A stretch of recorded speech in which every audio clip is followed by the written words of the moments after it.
No. What the? Okay, let's start this off. Let's do it. My name is Rebetje, and this is the Last Millennial, and I'm here with some pals that I'm so excited to be seated on my couch because I've been literally wanting you to come to LA for so freaking long. If you could introduce yourselves first. Hi, I'm Grace Kirschbaum of Shallow Alcove. And I'm Dan Harris of Shallow Alcove. And we also have some friends in the back. Yes, We've got Peter Groppy of Shallow Alcove on the bed. And we've got Katie Reel, who's just by association a part of Shallow Alcove too. But they're just talented in their own right. What do you call that? The third and fourth Shallow Alcoves, like the fifth Beatle? Easily. Exactly like that. Easily. We were having combo about that. There's 30 Beatles in this case. Yeah, I was going to say, this is like a... We've got the 27th Beatle, the Yeah. 28th The Beatle. 27th. Exactly. This is like You a have whole so many. kindergarten class of Beatles. It is, yeah. So I have many questions for you, but I'd love to start off while I'm finding them.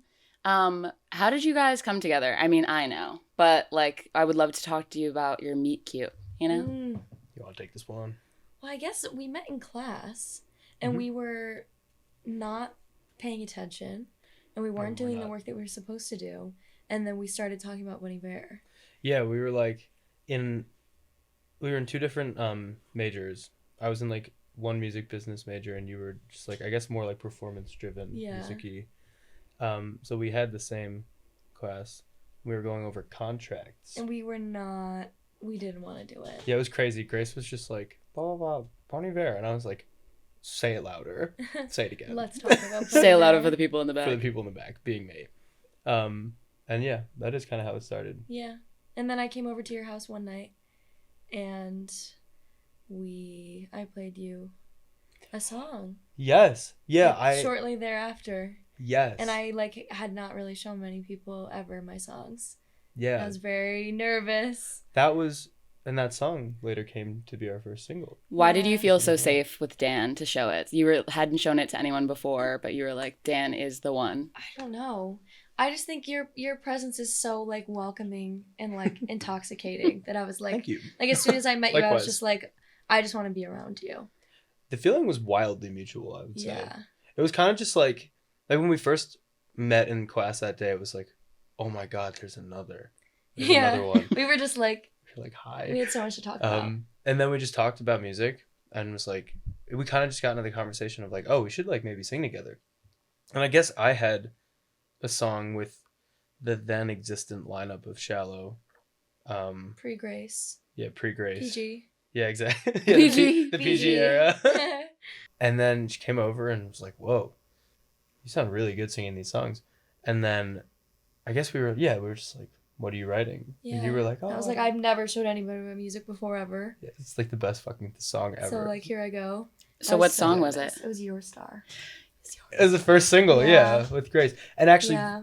to make a very long story a little shorter, that was in like February of 2018, I would say. February 2019. It was the second half of our sophomore year. Yeah. So the whole summer goes by. I guess we're friends now, like kind of talking. I guess. I suppose I we're guess. we're acquainted. And then we had played one other show in like a chapel on campus, which was like we played 3 songs and Grace filled in last minute and killed it. And then we started a house venue our junior year. And I think I hit you up and was like, hey, do you want to come play this show with us at this house venue? And then the next day, just like drive to Brooklyn and play a show. Yeah, And we I just was- randomly were like, Yeah. hey, do you want to play a bunch of shows with us? And we like didn't know each other crazy well. And I was like, sure, I'll come to New York with you. I remember being in a supermarket sending that text and just being like, she's totally not going to say yes. Just being like, this is a Right. crazy Wait, that's ask. so cute. And What then a we core were always memory. Together. It was very core memory. Very core memory. And I knew I had to. I was like, sometimes you just know Yeah. when like it's the start of something that will like be present for much longer in your life, you know? Start of something. It really new. was. there I didn't know it. you go. We It got was some like singing. New Year's. yeah. It was. And speaking of Your Star, I love the line, the end of your world shouldn't be my fault. yeah. I love that empowerment of it. Can you tell me a little bit about like why was this the song that you chose to first share with Stan? and why you were so excited about it and what made it be like, oh, this is the one. I feel really proud of this. I think it was the song that I had written most recently. Like, I'm not very prolific. I'm very slow in my process. And I feel like I have to be very emotionally invested in whatever I'm writing. Like, I'm usually 9 times out of 10 writing about exactly what's going on in my life right then and there. And I feel like I had just gotten out of like a weird little situationship thing. And I kind of wrote it as like a letter to that person that I was like never going to show anybody. And it was just going to be like, this is my letter to you. I got all my feelings out. You're not going to hear it. I probably won't listen to it again. So is it hard to I'm sure that you know them. Is it hard to release and put out in the world? And you're like, this is about you. It was. I remember having a couple conversations about it. There were conversations, everyone. There were conversations. I'm glad it's in the world. It was, listen, thank you. So am I. I fucking love that song. I think that's an amazing song. Well, thanks. And yeah, I just made it better. Thank you. All thanks to you. All thanks to the trust. I remember hearing it and just being like, oh my God, like this is really good. And I guess it was just verses at the time. Yeah, and it was really cool because I wrote the verses and Dan kind of really wrote the chorus. It was a and collaborative effort. Yeah.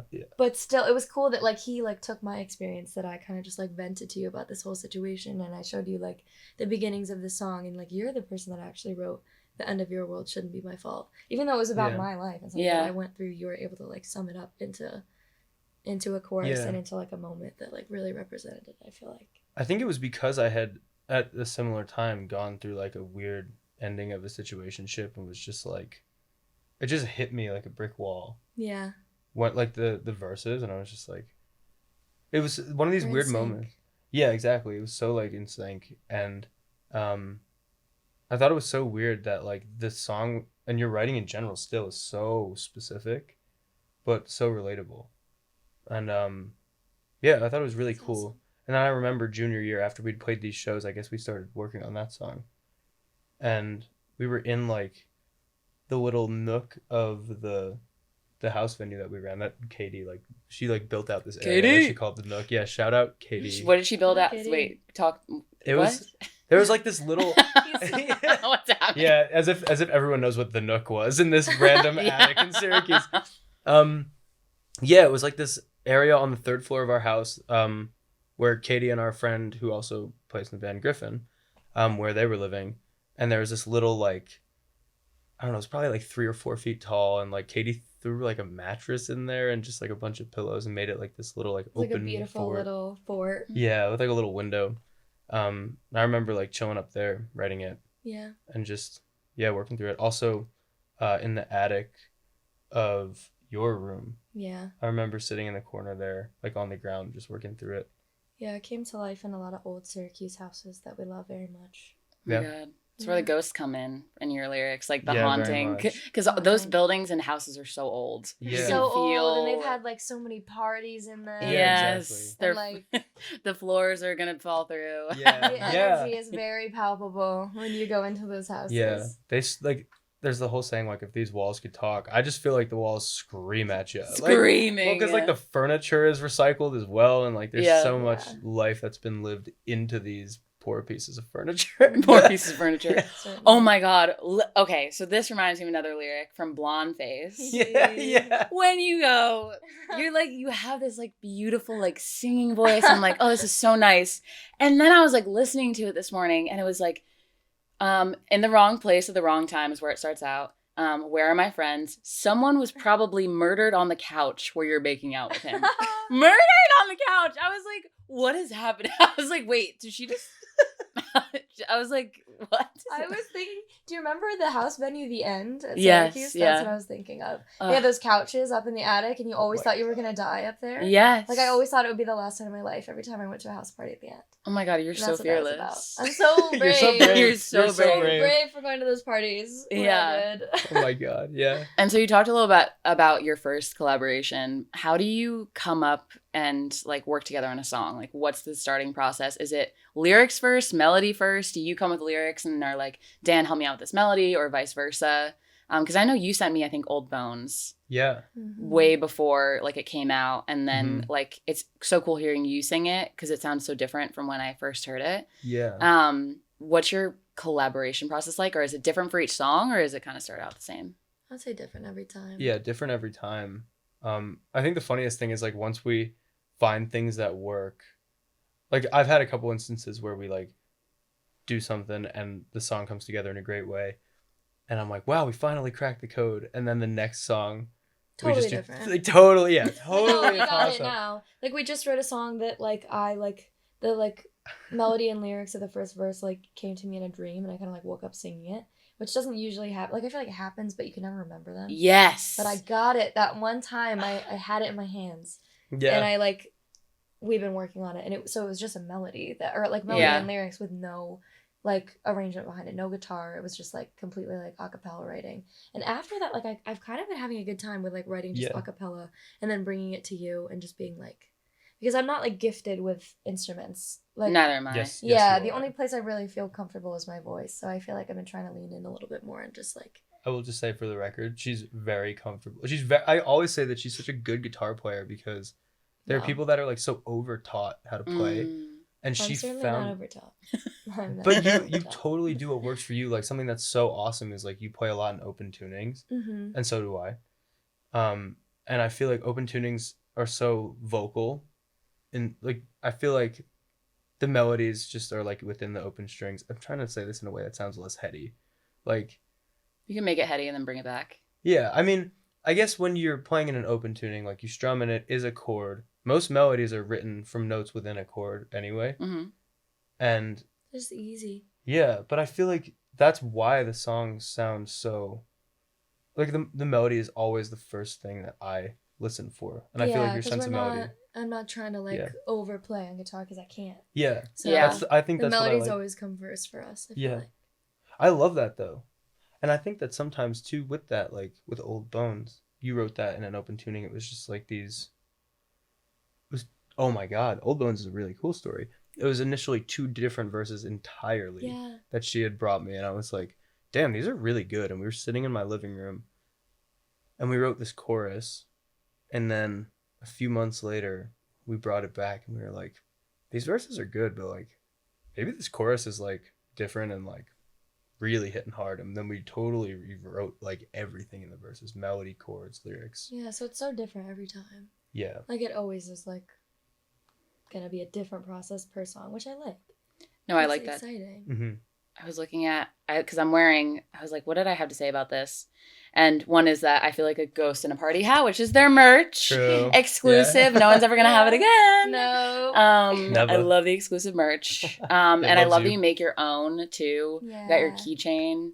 I've seen your candles. That's so iconic to me. I love doing it. And another one that I loved, like a line that I loved from it, is wondering why the good things feel sad at digging up old bones for what I had. Yeah. And it's the good thing. I think Yeah. like graduating from college and you're out in the world and you're like, you just look back and somehow every happy memory is soured in some Yeah. way, like Yeah. bittersweet. There's so much that you enjoyed about it, but it's like a sad highlight reel It's that like exactly goes in what your it head. was about too. Yeah. Like it was right post grad, and it was just like all those moments were so happy in the moment, and then you're going through looking at all these photos, and you feel like you're never gonna access that level of like friendship or like community again. Yeah. Which is so not true. No, I always thought, I was like, I've met all the cool people I'm ever going to meet in my life. Exactly. And that's not true. Like I've met so many Yeah. amazing people in Yeah. LA. And it's not that I've like left the friends from college. Like I still am close with a bunch of them.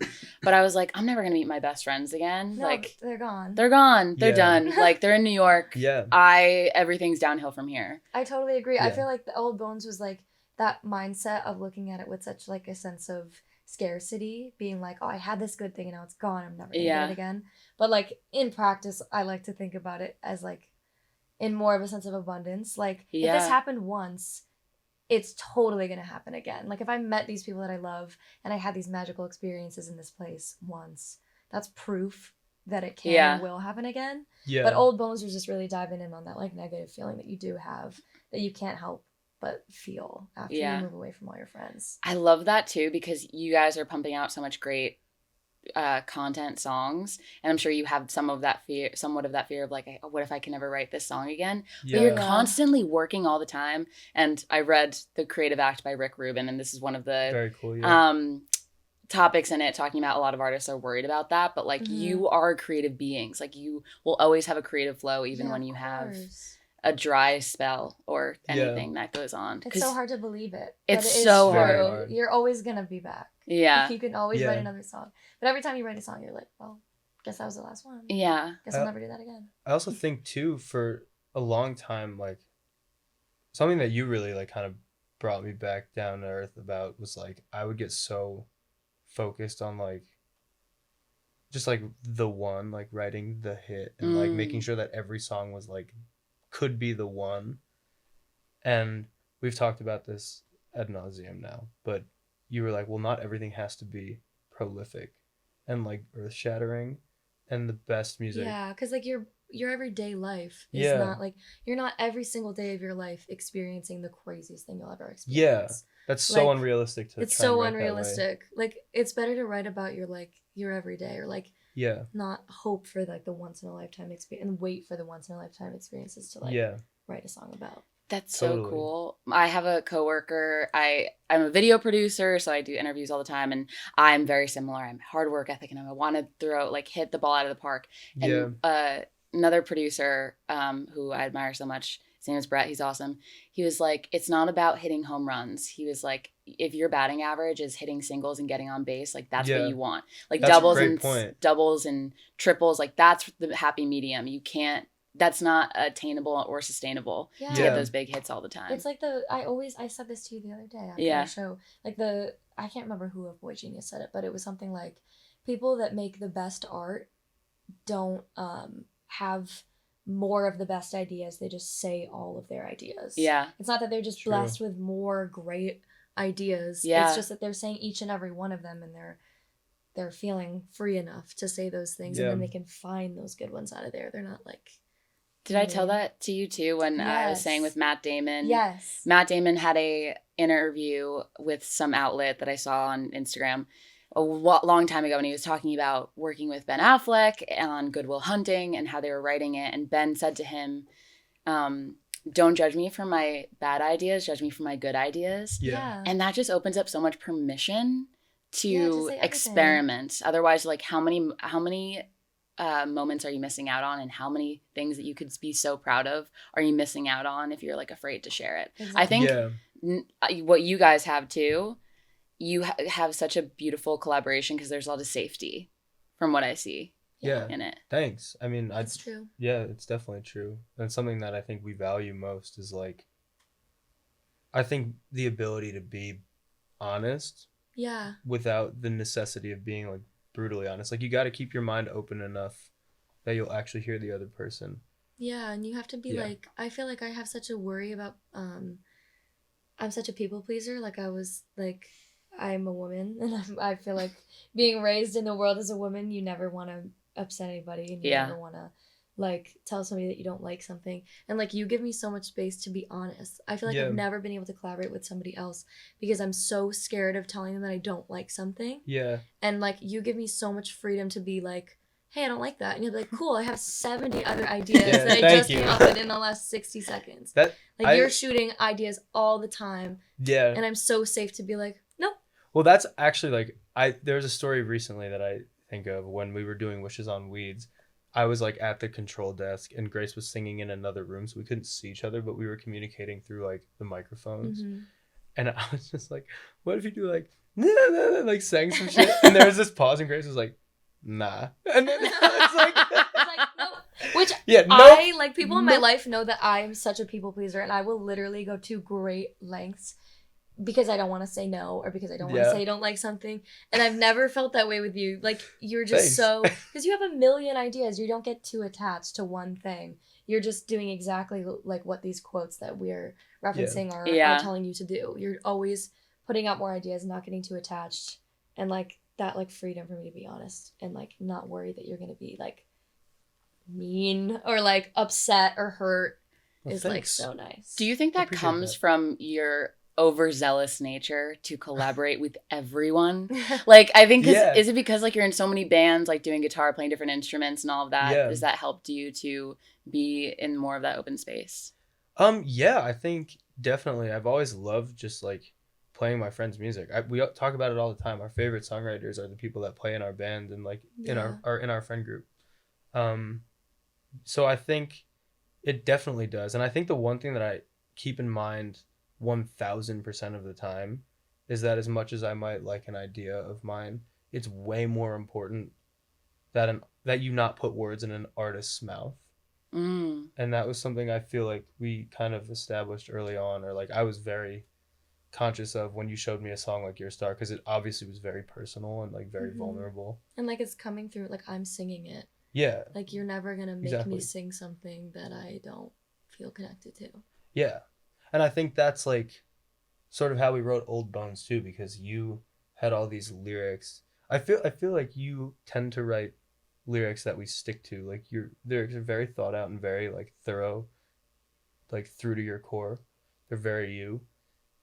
And there are a couple things that I've noticed that like if I throw them in a lyric, like maybe you'll latch to it. But it's usually like the process is we're together, you have like 50% of the lyrics.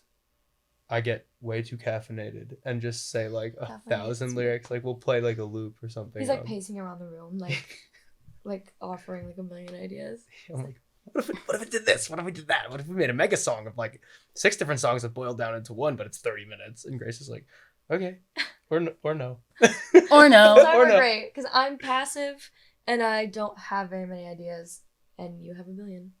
And then they balance out. Grace, they balance out, yeah. But your ideas are just like, I feel like once you're in the mindset and like you've realized what you want to write about or what feels right to write about, you kind of just like shell them out.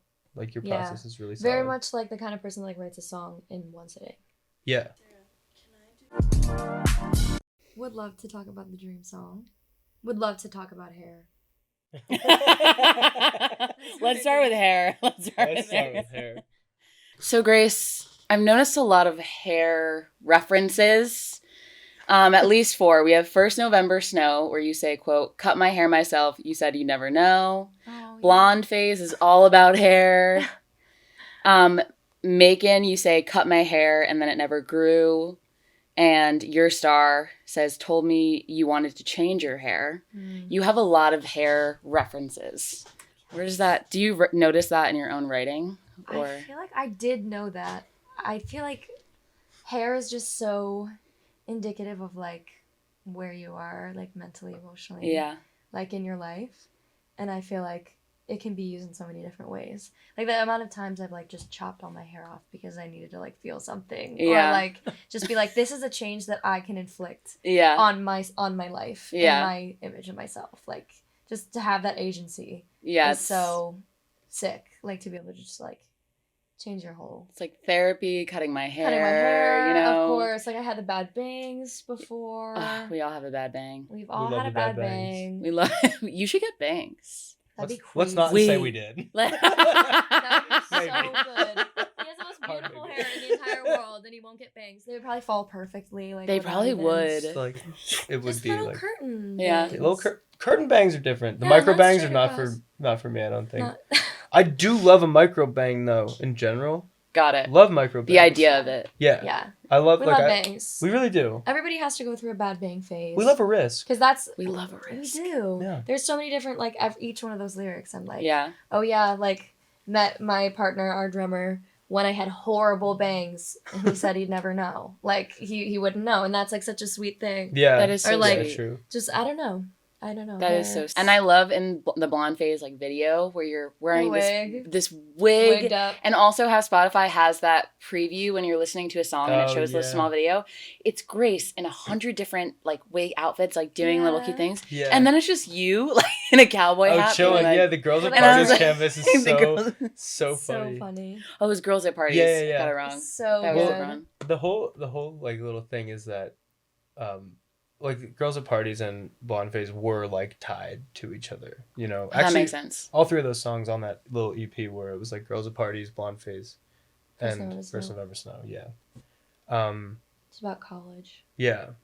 So I don't know, like there's hair that plays into all that stuff, but the Girls at Parties canvas is awesome. It's so fun.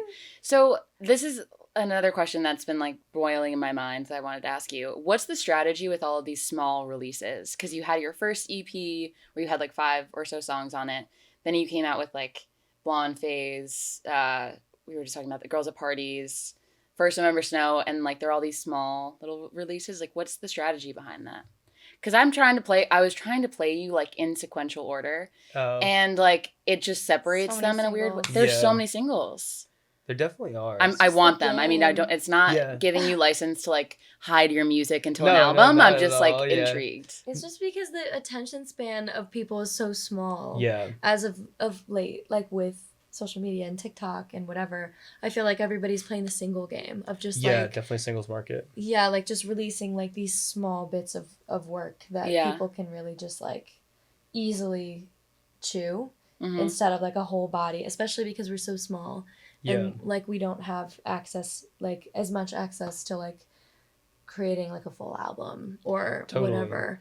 Yeah, like it just takes a lot, and also like we all live in different places, so it takes a lot longer to like even plan the recording process, which takes the recording process takes enough time in itself. Right, just for one. But so like it kind of works out for us at the moment that it is like a singles market because like it's easier for us to really focus on one thing at one time and just make that great, put it out. But just I feel like the attention span of like consumers is just so small. Speaking of attention span of consumers and social media, you've been popping off a little on social media. And all credit to Grace. All and credit Delaney. to everyone involved. And it started out, was it from the Dream song? Is that what like really popped everything off? Well, lately, like we've had like a few like small viral moments. Like Old Bones had a little moment. I feel like people really liked the ghost in the party hat thing. Yes. Because for some reason everybody knows what that feels like. Well, also you did a really good job of the images were like so drastic and jarring. And it was just perfect to go with the song. It's such a ghost moment. I'm glad that found people. And then like the Dream song, it was just like I don't know, a lot of people really connected with it. Like I was thinking the whole time, like, wow, I've never had an original experience because, like, that song was so based in reality, and everybody was like, to each line, they were like, oh, yep, I've been there, been there. Like, me too. And I was like, yeah, we're all the same. Yeah, it's no nice. individual experience whatsoever. No uniqueness. No uniqueness. Some comfort in it, you know? Safety in numbers, But then I also have to be unique to live. Yeah, to live, of course. I need to be perceived as and that's how the spiral starts. Yes. Well, it's also funny how, like, the more specific you are, that there's that quote of the more universal. Exactly. Yes, totally. Yeah. If you're talking about your everyday life, and odds are that's how different is your life from everybody else's. Like, not that much. If you're being honest. If we're being honest. Of course, somebody else is going to experience what you experience if you're being authentic in your And we've had some haters in the comments, we have. Which is kind of weird. How do you, especially as like a small band, so of course you popped off in some ways, but I think it's more jarring when you see a lot of negative comments. How do you process just, like, that? A small guy. Yeah. I didn't like it. Well, it was kind of funny also. Yeah. I really did like it. It's, I don't know. I mean, I can't speak because it's not like necessarily my face in a lot of it. Like a lot of the hate is it. Is that You're like, so. It was so beautiful. It was like the context is like I posted like the song being like, this came to me in a dream, and I just shared it. And then there were so many men that were like, there's no way this happened to you. Like, women love to lie on the internet for clout. Of course this didn't happen. And it was just obviously so gendered. Like, it was very much rooted in, like, women are bad, women lie. Women want attention. It was just obviously, like, misogyny. Yeah. It was just, like, kind of, like, incel type. I think that's the nice thing about being in a band and surrounded by so many friends. Yeah, thank God. I would never be able to be like a solo artist. Yeah. It just wouldn't work. Well, and I guess, sorry, with the creative process involved, we're talking about how it's always changing, and like with the last few songs, like, you know, Wishes on Weeds had been written for a while, and like we finally fleshed that out. Never did I ever think that Grace was gonna send me the text. I woke up with this verse kicking around in my head, and for all the sexist assholes. I have a rule. You can tell I just I wake up too. see you in my dreams 3 times in a week. It's just true. It was true. Just what happened? I don't lie. I'm not. Yeah. I don't Also, that would be an insane thing to lie about. I know. Be like, guys. They were like, why are And you lying also, for clout? all the women in the comments as well were like, oh, this happens to me all the time. Yeah. Or like, even people of like different disciplines, like, oh, I'm a scientist and I've like Yeah. solved Yeah. problems in my head while I've been sleeping. Or, Yeah. like, of course the I'm human a brain is gonna That was the best. Or like, no, it was really sick. A lot of people were like, oh yeah, here's some crazy dreams. Or like, somebody Yeah. said something about dreaming that they were listening to a radio and there was a song coming through, but it was completely original. Like they didn't, Yeah. it wasn't a song that they knew. It was a song that they had made up. Like hearing from the radio, which was like so cool.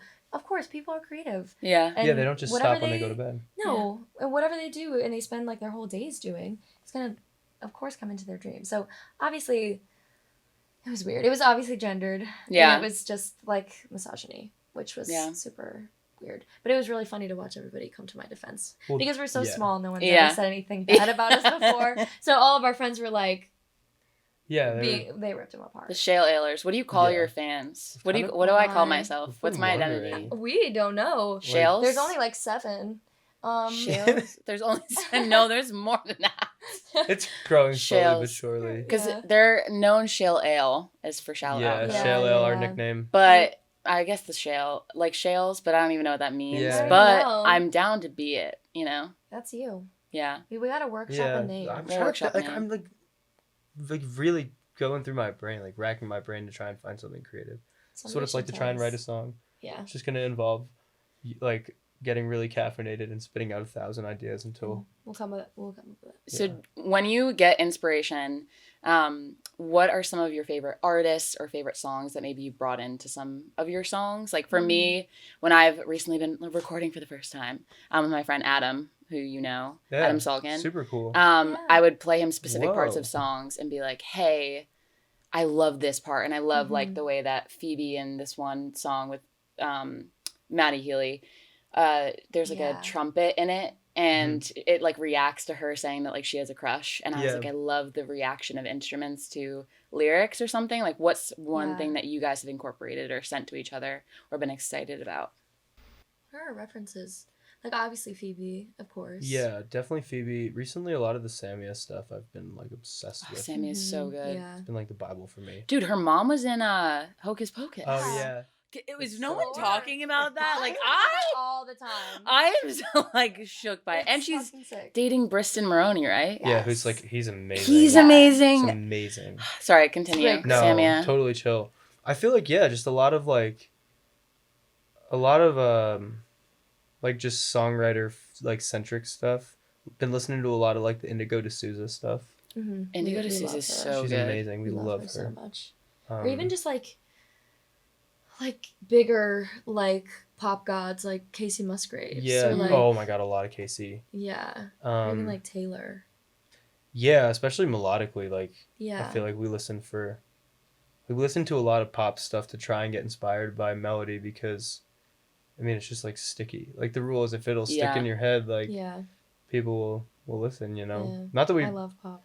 Yeah, we both like. Well, you really have put me onto a lot of pop, but we both really do love pop music. And I say that when we listen for like melody and like references, we don't necessarily write for other people. Like we write for ourselves first. Mm. That's Yeah. a point I want to make clear. Another huge reference for like everything is just Holly Humberstone.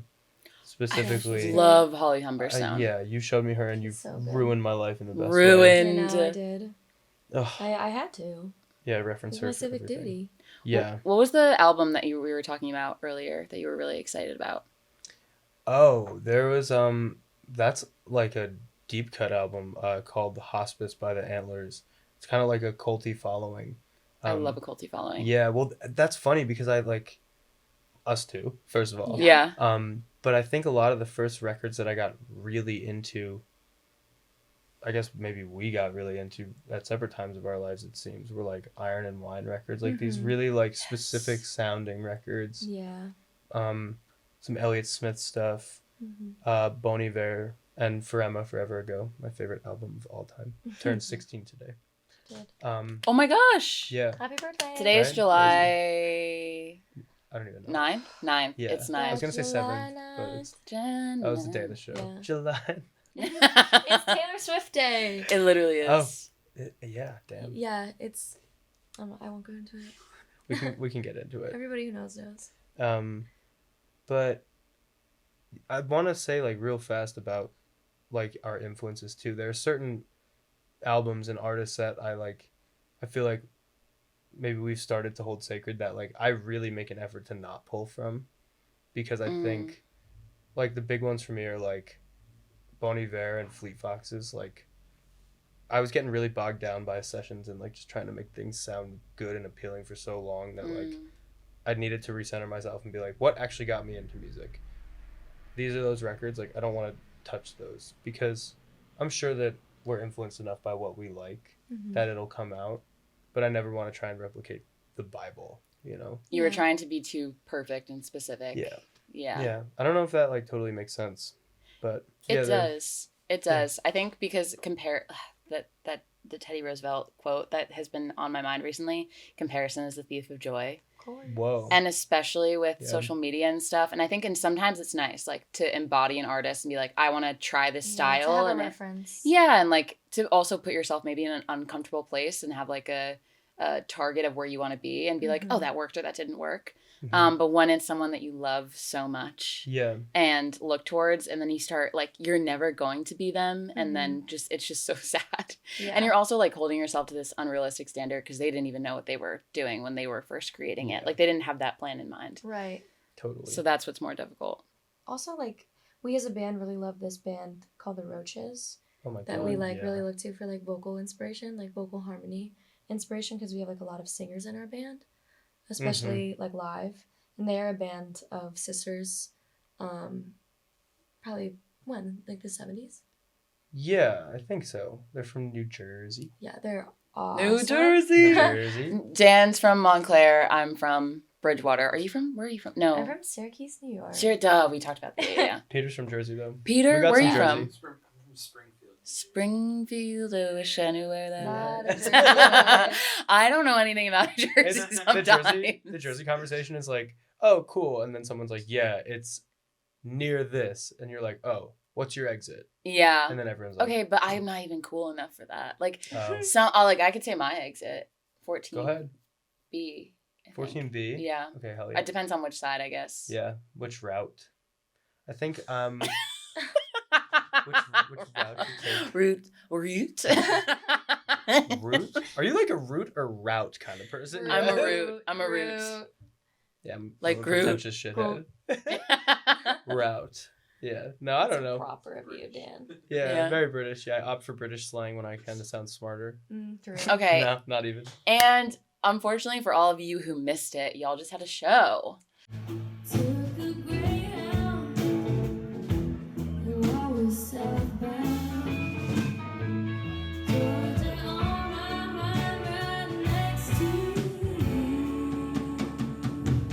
Like 2 days ago. Yeah.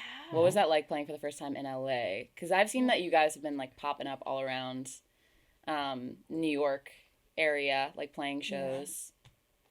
It's dreamy. It was dreamy. It was just so like. It was. I wasn't really. It was cool for us because we had played, like we've obviously mentioned, we have like such a big collective of band members that's always changing based on people's availability or where they're living or whatever. And we had like reunited with some like core members, like our friend Griffin, who we haven't played with for a long time, who was like there at the beginning. And it was like really nice to like mesh our like new members, like Peter, and like our drummer that had been playing with us at the time we had never played with, and then like our oldest founding member that was there before me. Like there was so many. It was really nice. It was like I almost cried so many times, like to hear like all of our voices together, because it meant that we were all in the same place, like making music together at the same time, and it was just really nice. Just for that, like just internally, it was really nice to be able to like to do that in front of an audience again, and to like prove to ourselves that we could like do shows in LA. Like I remember like seeing Peter's band like a while ago play at the same venue that we played at in LA, like probably a year or two ago. Was that? A year, almost like 2 days. Yeah, it's and I remember wild. seeing that and being like, that's crazy. I could Yeah. never do that. Like, that's so cool that they're doing that. And then we played that same venue. And I Yeah. was like, I'm Yeah. doing That's that. so full circle. Very Yeah. full circle, and for a number of reasons too, like beyond just that. Like another crazy thing that we were talking about a bit is that before the pandemic, Grace and I were gonna move here for a semester and We live were. together, Really? and we were gonna do the SULA, Oh, Syracuse University in LA. yeah. We have this program where Mhm. students can live in LA, live with other students, and intern as well as take classes, which is what I did for one summer. And I actually Yeah. didn't like it when I interned here. Really? Yeah, I didn't. And That's so I funny. I went to an alumni event where I like told the kids this, and they were like, "That's how I feel," and I was like, Oh "Don't my worry, it gets God. better." Good on you for your honesty. Yeah. Well, it's just LA's a hard place, especially when you're also Yeah. with other transplants and you're not in like the from coolest, all the hippest way area. across the country. Yeah. Yeah. So that's what Sula is. So you're saying you're gonna move out here. Yeah, and then we like had this plan, and then the pandemic happened and everyone's lives got course. rocked. Mm. And I don't know, it was really cool to like make it out here with you Yeah. and all of our friends. And Just I felt monumentous. Like, I've never Yeah. been to California. So just to be here was, like, That was awesome. huge. Yeah. Like, I'm a very small town. So There's I so feel many like- hills. Like the terrain, know. New Jersey's so flat.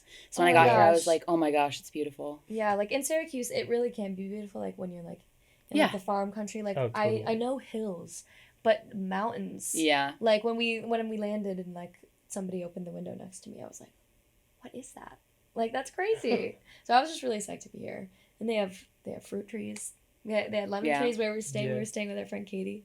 There were lemon trees, lime trees, grapefruit trees. I was like, there's no way you can pick these in your backyard. That's so cool. So I'm having a great time. Yeah, it's been a really great time. Yeah. And Katie has been the most generous host too. Yeah. She's got a Katie really Roo. cool We little love spot. Katie. We love Katie. We're gonna show pictures of you, by the way. 'Cause you're- You should. Katie, like drag them here again. Literally, Yeah. both Katie and Peter. We're gonna have to show them. well, Katie gets a special shout out too, as does Peter. Both of them get special shout outs. But Katie gets one because she was at the first Shallow show ever and actually filmed it in 360 So sick. in a basement in September of 2017. I'm gonna show them. That one's for Katie. Yeah. Yeah, I watch it like every few months. Katie's OG. Katie sang on Shallow Alcove stuff way before me. Katie used to sing on a song. You sing?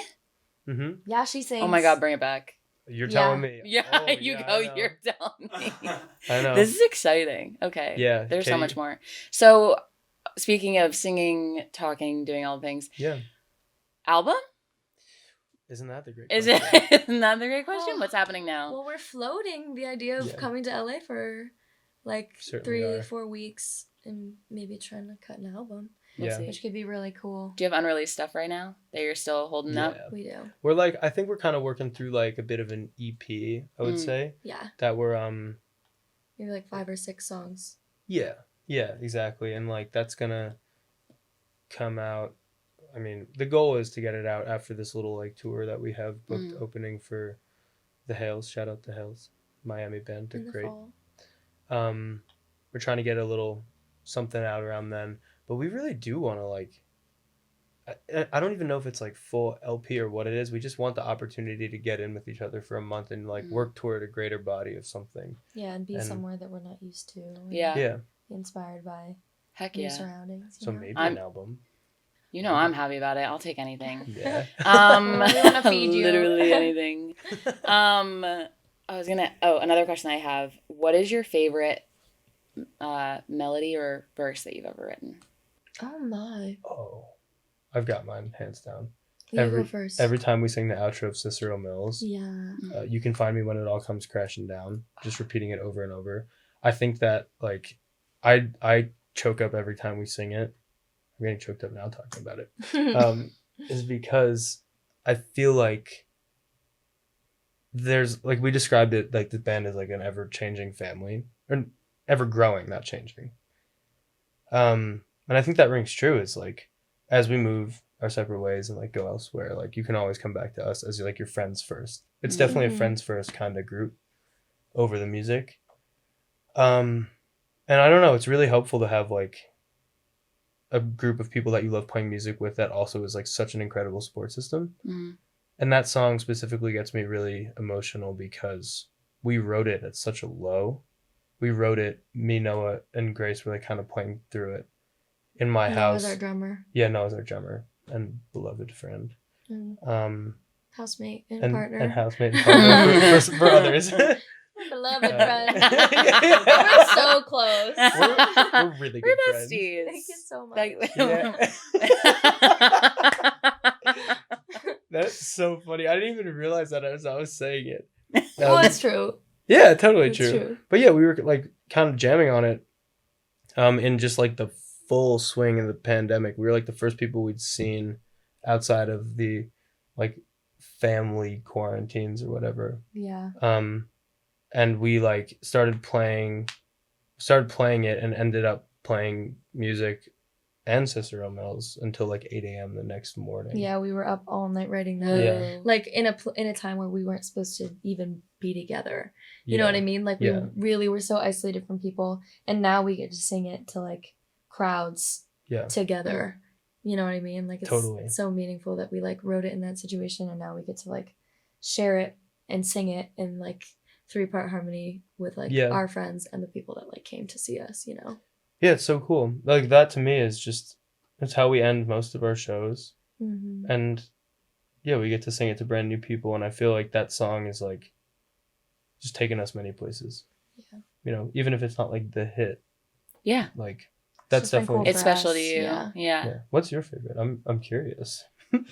I would say, I feel like my favorite song that we put out is Old Bones. Yeah. And I feel like the verse with like, I feel like a ghost in a party hat. Like, how am I to hold the days when they're fading so fast? Like, I feel like that song, maybe not even that like just chunk of lyrics, but like that song, like melodically, lyrically, like sums up a feeling that I have so often in my life where like I feel like I'm just grasping at straws for like old memories and nostalgia. Like I'm always, like if some people live in the past, some people live in the present, some people in the future, I live in the past so much. And I'm trying to be better about it. But that song, I feel like it was cathartic for me to like really sum up that feeling in like one body and be like, that's so how I feel when I'm like just trying to access old stuff that I just can't get. Yeah. You know? Yeah. So I think that, and like that verse. I like, love that. Yeah. I feel similar where I feel the long time I was living in the past a lot. And I think that my depression was part of that. Yeah. And then now I'm better at the present, but like it is nice like looking back on the past. And I think you're very introspective and reflective. And that's also another thing is like I look at my past too to learn and improve my future as well. So it can be really helpful in a lot of ways. It's a resource for sure. And I'm trying to be like, even in the present, because I'm so focused on the past, I can sometimes be like, oh, I'll only have this for so long. Like when I'm even in the present moment, I'm like, it's leaving me. It's fading. Yeah. And like, that's probably the biggest struggle in my life that I just can't, I always feel like everything's falling out of my hands. Yeah. Like water. I forget someone said that recently, like water. Phoebe like water. You're holding me like water in your hand? Yes. I don't know why she said that. That was horrible. That was so rude. Shouldn't have said that. The way that she's ruining our lives. And that's how I feel about time. And I feel like Old Bones just really sums that up. Like that I just, it feels like everything is falling out of my hands. And like, it's good to have that as like I feel like I nailed that feeling, at least way I experience it. Yeah. What is your goal like for Shallow, Alcove, or yourselves like in the next 5 years? Like something that's on your bucket list or that you want to manifest? I want to manifest only doing music for money. Yeah. You know? I agree. That would be wicked cool if we could all just not have day jobs. That'd be sick. Suck. Yeah, just like be a fam and travel.